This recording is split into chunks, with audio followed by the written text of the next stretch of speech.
Nay?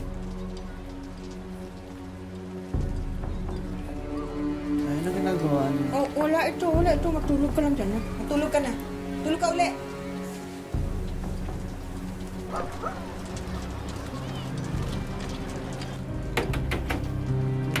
Bilis.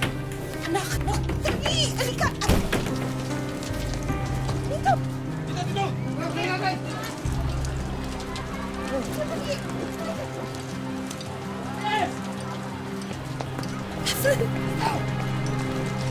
Miguel!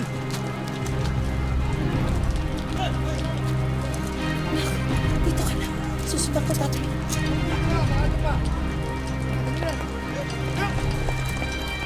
Dito ka lang. Huwag ka alis. Dito ka lang.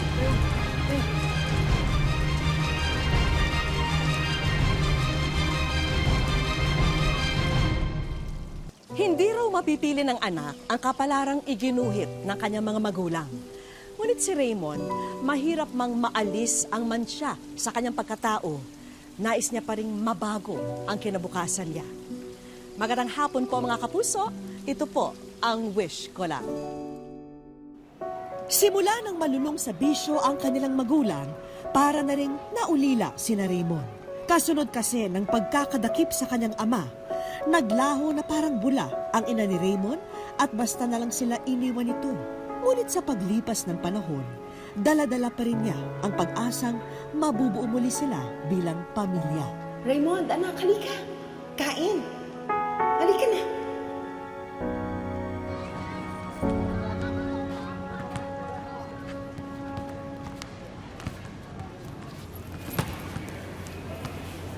Uy!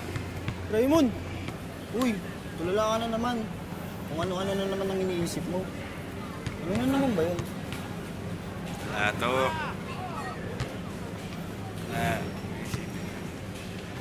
Sige, tara, laro na tayo. Sali na ako. Anong game? Kanina pa kami naglalaro eh. Ganun ba? Oh, teka. Ate mo yun ah. Kung ano. Teka, saglit lang ha. Ate! Ate! Ano laman yan? Saan ka pupunta? Anong laman yan?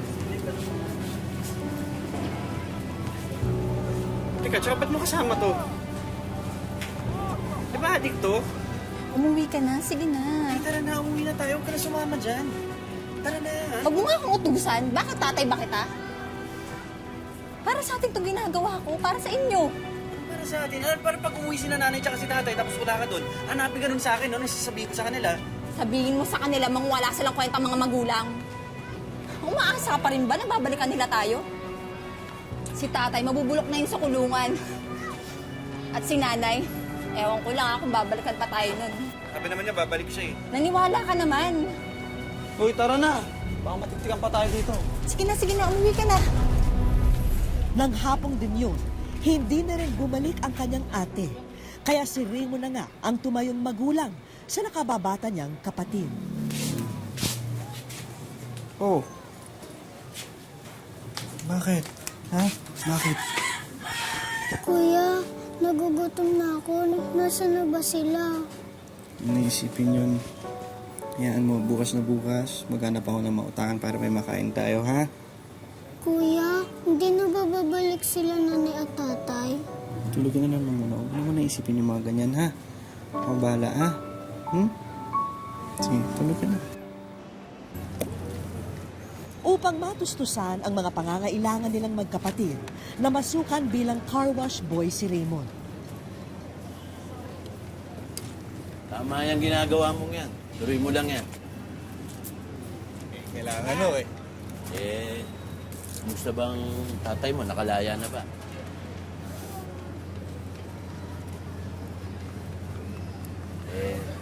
Andiyan ba nanay mo? Ayun, hindi pa rin ho nakakabalik. Alam mo, Raymond, sayang yung kasipagan mo. Kaya huwag kang mag-alala. Ipagpatuloy mo lang pagtatrabaho mo sa akin, yung pagsisipag mo, ako magpapaaral sa'yo. Oh, talaga ba?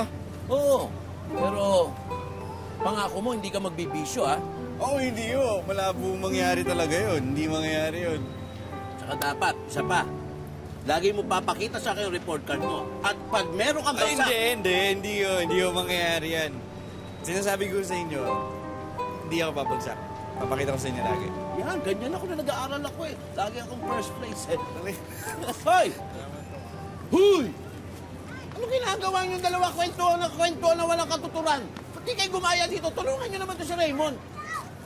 Ginawa niyo tamba ito, waiting shed.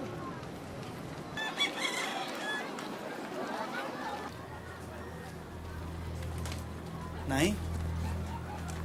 Nay? Bitawan mo nga ako, init-init. Ano ka ba? Asan ba ang ate mo? Hindi ko po alam. Eh ikaw, saan ka ba galing? Ba't ngayon ka lang? Kanina pa ako rito. Baka kung ano-ano nang ginagawa ninyo na wala lang ako rito. Magkahalong gulat at saya ang nadama ni Raymond sa muling pag-uwi ng ina. Pero parang may nagbago, lalo na sa ikinikilos ng magulang. Nay, ano nangyari sa inyo, Nay? Ano ka ba? Huwag mo nga ako. Meron akong iniisip. Huwag mo ko pakialaman. Nay, ano iniisip niyo? Gabing-gabi na, gising ba kayo? Ano ba kayo? Ano ba? Sabi na huwag mo kong iistorbohin eh. Malilintikan ka sa akin. Ano nga ho pala, bukas may programa kami sa school. Pwede ho kayo, sana makadaan kayo.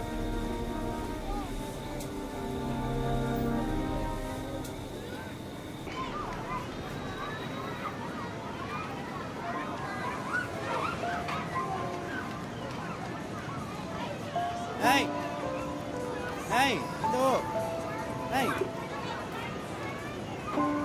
Isisimula na yung seremonyas na kuha. Teka nga, sandali. Nakikita mo ba yung batang yun? Yung manika ko, ninakaw niya eh. Akin yun eh. Akin to. Hoy! Akin to. Nay, sandali lang mo. Akin yun eh. Ninakaw niya. Akin yan eh. Akin yan. Akin yan. Ano nangyayari dito? Ano nangyayari dito? Akin yan. Ninakaw. Pasensya na ho kayo. Nay, wala tayong mani. Anay mo ba yan? Iuwi mo na yan. Baka makasakit pa yan dito. Akin na yan.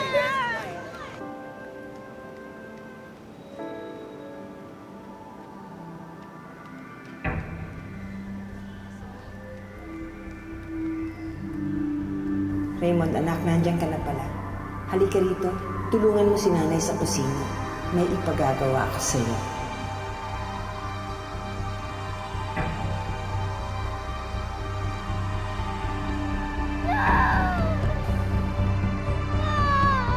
Tumigil ka! Tumigil ka sabi! Mapupuruhan ka sa akin lalo! Tigil ka! Gusto mo? Tawan mo ako! Tigil! Tigil! Nay! Nay, ano yan? Anong ginagawa mo? Akin na yan! Tigil! Saka ba? Saka ba? Gusto mo ako makulong ano? Mo? Pati ikaw! Pupuruhan kita! Nay, tandaan! Akin na yan! Tumigil ka! Nay, bitawan Huwag niya! kang maingay! Sasaksakin ka na eh! Nay! Tigil! Saka pa! Saka pa! Gusto mo talaga pati ako makulong ano? Nay, bitawan niyo na yan! Anong ginagawa niyo? Anak niyo, no? Nay! Nay! Takbo doon! Nay, anong ginagawa niyo? Nay, anak niyo ako! Anong ginagawa niyo? Anong nangyari sa inyo? Bitawan mo! Nay, upo ka. Nay, ako to si Raymond, anak niyo. Anong nangyari sa inyo? Nay!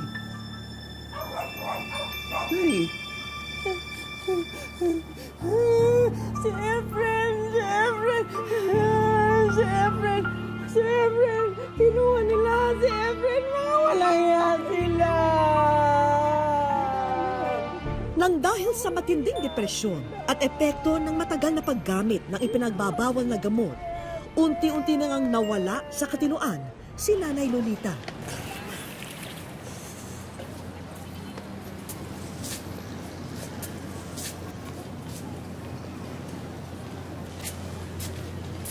Malalim ang iniisip mo, bata.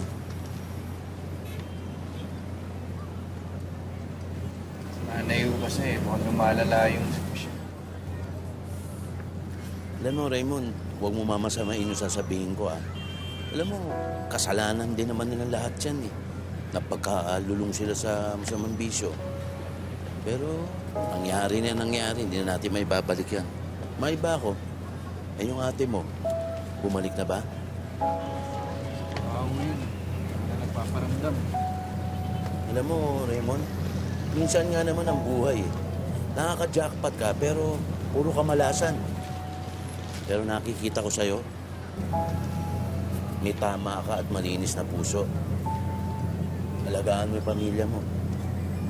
Ikaw ang sandigan nila. Salamat. Kuya Alan, Raymond, may natukhang daw doon, babae.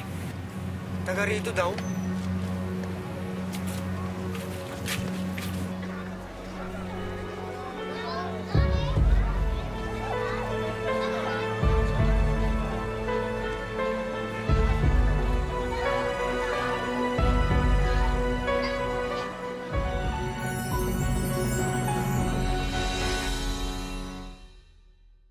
Wish ko lang.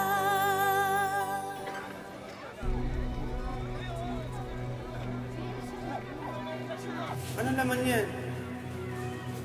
Para sa atin itong ginagawa ko, para sa inyo.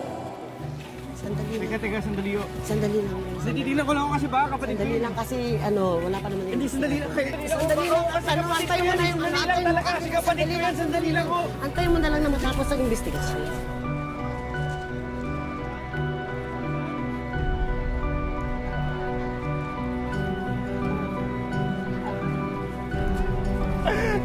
Raymond! Hindi yan ang ate mo. Alam ko kung nasa ang ate mo.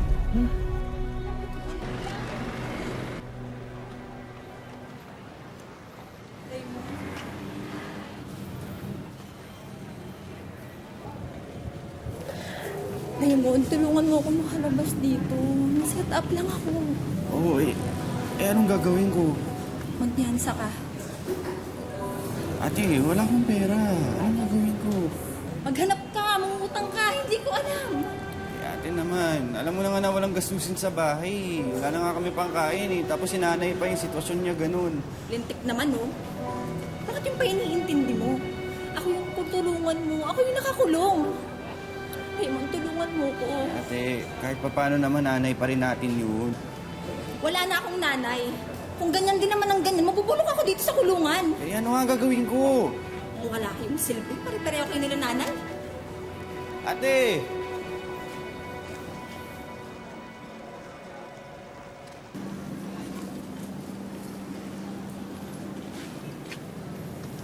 Narinig ko yung problema doon sa ate mo. Alam mo gusto ko man tumulong, kaya lang masyadong malaki yung halaga na hinihingi. Okay lang ho yun. Hindi ko lang talaga matiis na pati si ate nasa kulungan. Lahat na lang. Alam mo, Kuya Alan, kasabay-sabay na lahat eh. Parang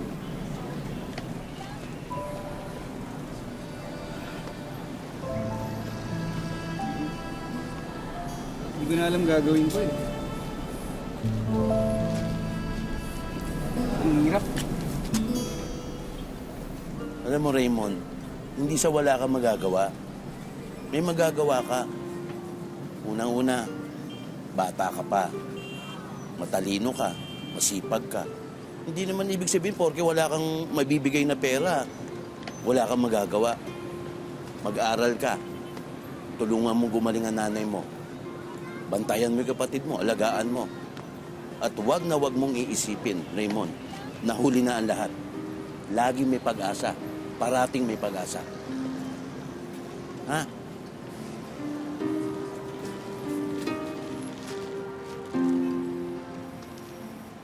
Ngayon. Kape nyo. Bakit mo ba ako inaalaga? Kasi nanay ko kayo. Niloloko mo ako eh. Wala naman akong mga anak. Yung isipin niya, Nay, sige na ho, inumin niya na ho yung kape niyo. Baka lumamig pa yan.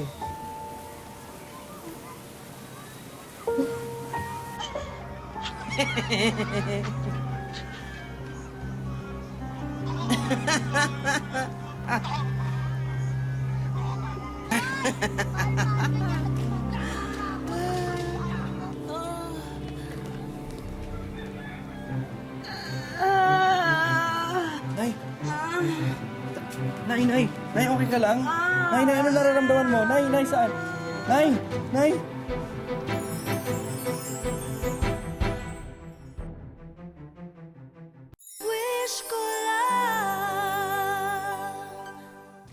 Kahit bata pa si Raymond, pasanan niya ang mabigat na responsibilidad. Nariyan ang alaga ng ina na may sakit at magsilbing breadwinner sa kanyang pamilya. Maaga siyang minulat sa realidad ng kahirapan sa buhay. Nang dahil sa mild stroke, mas lalong kailangan tutukan ang pag-aalaga kay Nanay Lolita. Maliban sa hirap na dinaranas ni Raymond, mas masakit daw tanggapin para sa kanya ang sinapit ng ina. At kahit magkapalit man sila ng obligasyon na ang anak na ang nag-aalaga, titiisin na niya ang ganitong sitwasyon basta magkakasama sila. Hindi takot ha? Pabahala ka na lang tayo ha? Ha? Nanay?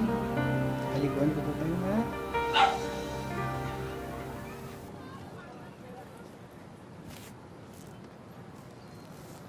Ay naman! Kayo humihi dyan! Naman, sige na. Sino ka ba? Nay, ako to, si Raymond, anak niyo. Sige na ho. Wala ako, anak. Wala. Nay, ako to. Si Raymond, sige na ho, makisama naman na kayo. Sige na, tara na ho. Ayok, alis ka. Masama. Si Raymond? Hindi ikaw si Raymond. Baby pa si Raymond ko. Nay, ako nga ho ito, lumaki na ho ako.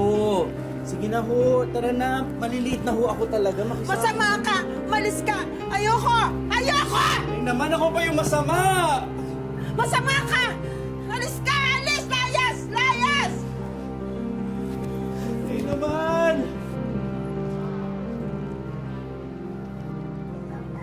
Ano ba? Ano ba ginagawa ko sa inyo? Ba't kayo ganyan sa akin? Iniisip ko lang naman kayo eh. Hirap na ako. Minsan ba sinisi ko kayo? Ha? Sinisi ko kayo sa buhay natin? Hindi naman, di ba? Ba't niyo ako pinapahirapan ng ganito? Hindi ko na kaya.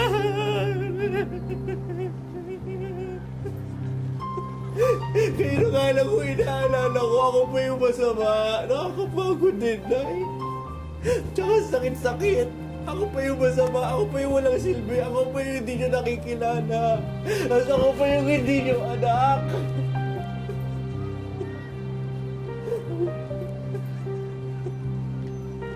Hindi na naman kayo nasaktan sa ginawa ni tatay. Kami rin naman ni ate, kami rin naman ni Diego. Ang hirap-hirap, Nay.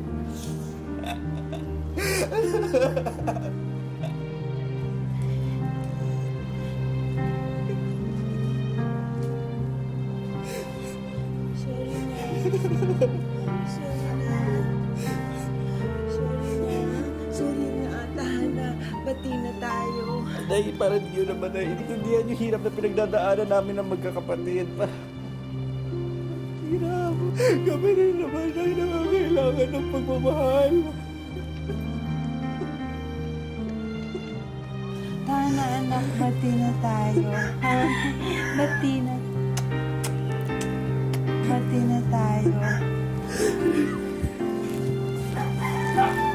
Bati na tayo, baby ko. Tana.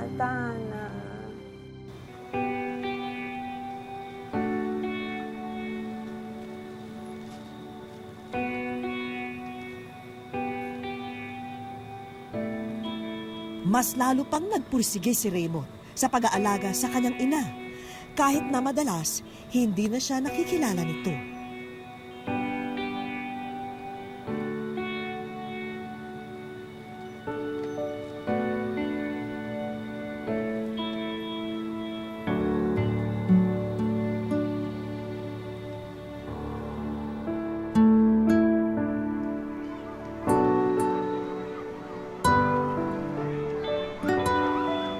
Minsan na raw na ikwento ni Raymond ang kanyang simpleng hiling sa kanyang mga kaklase at kaibigan, na bagamat pinagwatak-watak sila ng kanyang mga mahal sa buhay ng mapait na pagkakataon, patuloy pa rin siyang umaasa na balang araw matutupad din ang kanyang pangarap na mabubuo muli ang kanyang pamilya at mababago na ang kanilang kapalaran.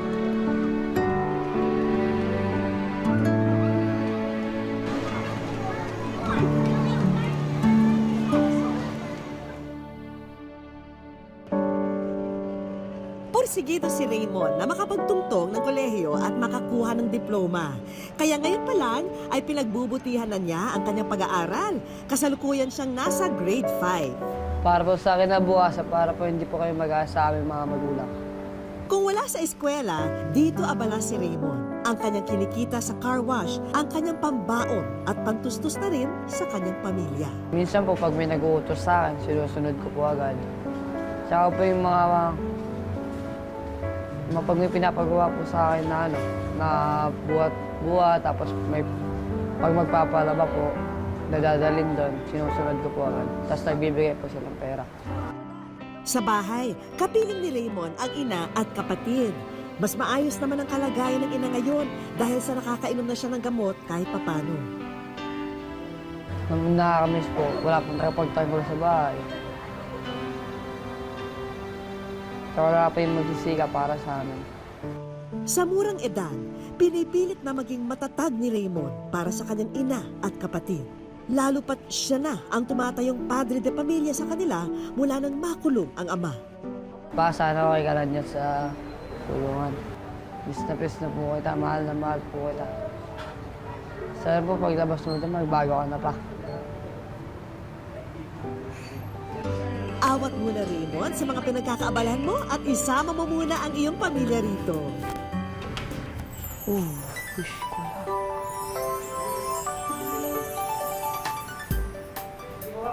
Wish ko lang.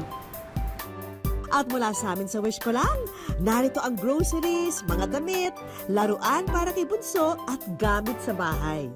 Pero teka, mukhang mas na-excite si Raymond sa isang nakita. STI, Keep Up Own Pledge. Maraming salamat po sa STI. Saka po sa GMA, lalo po sa Wish Ko Lang. Maraming salamat po.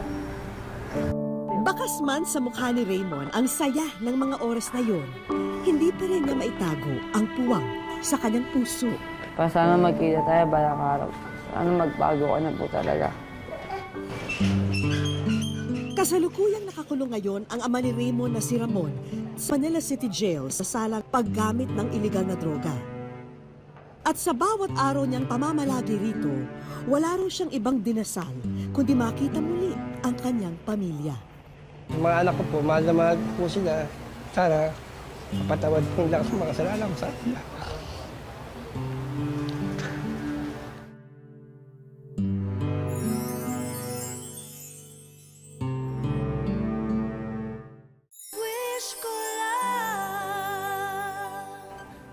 At sa bawat araw niyang pamamalagi rito, wala raw siyang ibang dinasal kundi makita muli ang kanyang pamilya.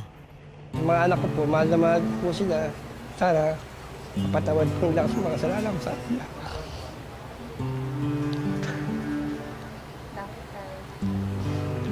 Kasi po, mabayaan ko rin po sila eh. Dahil sa pagkakakulong ko po rito eh. Lalo po yung anak ko nag-aaral, si Raymond. Siya po mag-isa. Grabe, para sa kayo. Sa puntong ito, isang sulat ang iniabot namin kay Ramon. Malapit ako eh. Sulat ito ni Raymond para sa kanyang ama na binasa niya noon sa kanyang eskwelahan. Sana dumating yung araw na magkasama tayong buong pamilya. Nak, maraming salamat sa sulat mo. Kahit pa ako. Pag-among kaloob. Ang hindi alam ng ama, meron siyang mga bisita.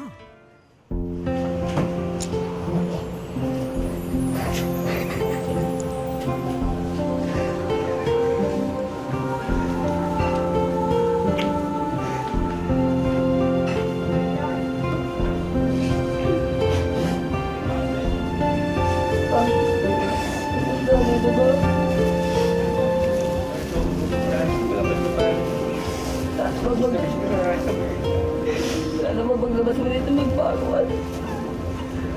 Kasi pangahirap ko nagtatay sa labas. Oo, parang sa kanya. Bago lang para sa kanya.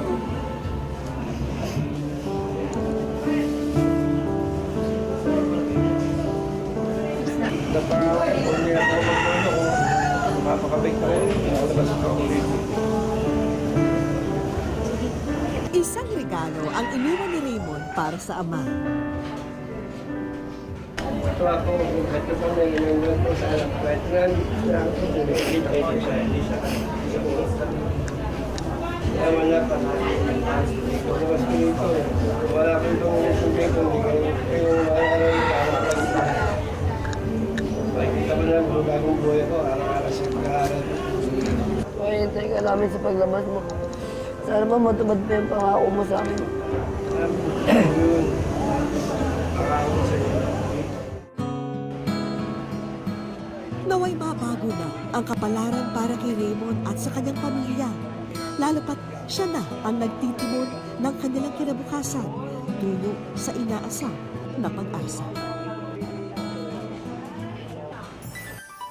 Hindi man natin hiningi ang inihain sa atin na tadhana, kailangang matutunan nating harapin at pagtagumpayan ang bawat pagsubok na dumarating.